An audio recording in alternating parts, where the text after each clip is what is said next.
जय हिंद दोस्तों voice of ex serviceman society ने एक ज्ञापन प्रधानमंत्री और रक्षा मंत्री को सौंपा है। इस ज्ञापन में 14 मुद्दे उठाए गए हैं और यह वही मुद्दे हैं जो अलग अलग एक्स सर्विसमैन एसोसिएशंस उठा रहे हैं। तो आइए देखते हैं क्या है वो ज्ञापन। ज्ञापन का विषय है ओआरओपी में विसंगतियों और अन्य लंबित मांगों के संबंध में ज्ञापन। महोदय, पे का 75% पेंशन, सिपाही से लेकर ऑनरी कमीशन रैंक तक को पे का 75% की लंबित मांग को स्वीकार कर ओआरओपी टेबल का रिवीजन करें, क्योंकि 60 साल सेवा करने वाले और 35 से 50 साल सेवा करने वालों का पेंशन निर्धारण का फार्मूला अलग अलग होना चाहिए। अतः आज का औसत का फार्मूला केवल और केवल डिफेंस कमीशन अफसर को ही फायदा पहुंचाने के लिए बनाया गया है। नंबर 2, रैंक वेटेज के साथ अधिकतम पर ओआरओपी का निर्धारण। ऑनरी कमीशन अफसर, जूनियर कमीशन अफसर, नॉन कमीशन अफसर ओआर का ओआरओपी टेबल का निर्धारण औसत के बजाय अधिकतम पर रक्षा मंत्री का पत्र संख्या 17/1/2013 में वर्णित रैंक वेटेज बहाल किया जाए, क्योंकि 6वें वेतन आयोग का चैप्टर 2.4 के संस्तुति के अनुसार लैटरल मूवमेंट की पॉलिसी आज तक नहीं बनी, जिसको आधार बनाकर रैंक वेटेज और स्केल के अधिकतम पर पेंशन का निर्धारण वापस ले लिया गया था। एक समान एमएसपी, सभी कम्बैटेंट रैंक का एक दर से मिलिट्री सर्विस पे देकर ओआरओपी टेबल का पुनः निर्धारण हो। पे मैट्रिक्स में न्यूनतम पे निर्धारण 3 का गुणांक संविधान के आर्टिकल 38 के अवलोकन में सिपाही से लेकर ऑनरी कमीशन रैंक तक का पे मैट्रिक्स का गुणांक 3 से किया जाए, जैसा कि संगठन ने ज्ञापन में मांग किया था। न्यूनतम पे मैट्रिक्स 4 हो से सिपाही का पे मैट्रिक्स लेवल 4 से किया जाए और ऑनरी कमीशन अफसर तक सभी का एक पे मैट्रिक्स लेवल आगे किया जाए। न्यूनतम गारंटी पेंशन 1 जनवरी 2016 से रक्षा मंत्री के पत्र संख्या दिनांक 18/8/2010 के अनुसार न्यूनतम पेंशन का निर्धारण नोशनली तीनों सेनाओं के अधिकतम के आधार पर 1/1/2006 से हुआ था।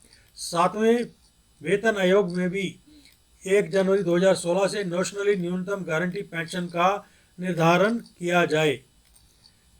एक्स ग्रुप पेंशन, एआईसीटी से अनुमोदित डिप्लोमा होल्डर को एक्स ग्रुप 62 हो और ओआरओपी का टेबल 8 ऐसे सभी प्री 2016 रिटायरी पर प्रभावी हो, ना कि केवल पोस्ट 2016 रिटायरी पर लागू। OROP on request discharge soldier, on request discharge जाने पर वालों के लिए आर्मी रूल्स का धारा 13 को 6 जून 2017 को ओआरओपी की शर्त में जोड़ा गया था और अन्य 2 धाराओं में सुधार भी इसी तारीख को किया गया।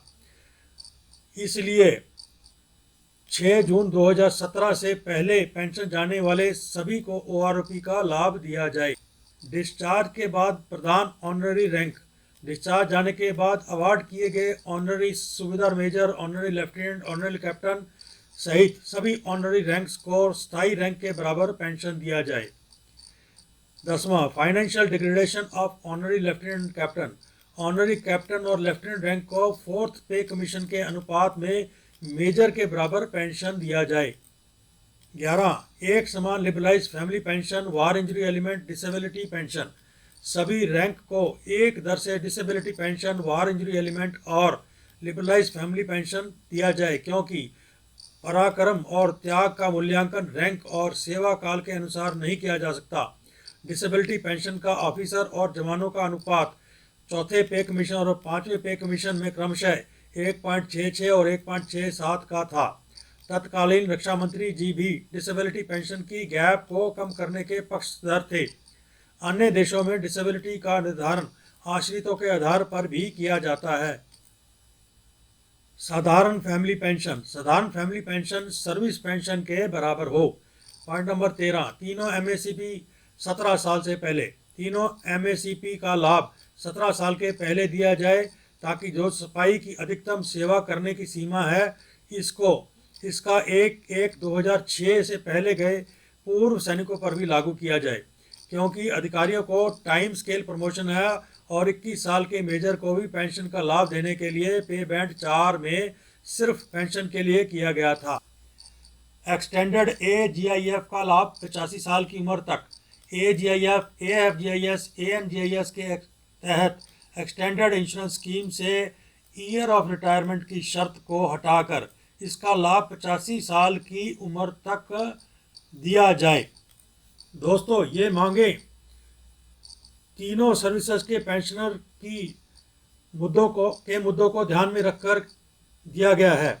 इसलिए आप सबसे निवेदन है कि इन मुद्दों का, इस ज्ञापन का समर्थन करें। तो इसके साथ ही इस वीडियो का करते हैं अंत। अगर आप इस चैनल को प्रोत्साहित करना चाहते हैं तो सब्सक्राइब कर लीजिए, लाइक कीजिए, शेयर कीजिए। मिलते हैं अगले वीडियो के साथ।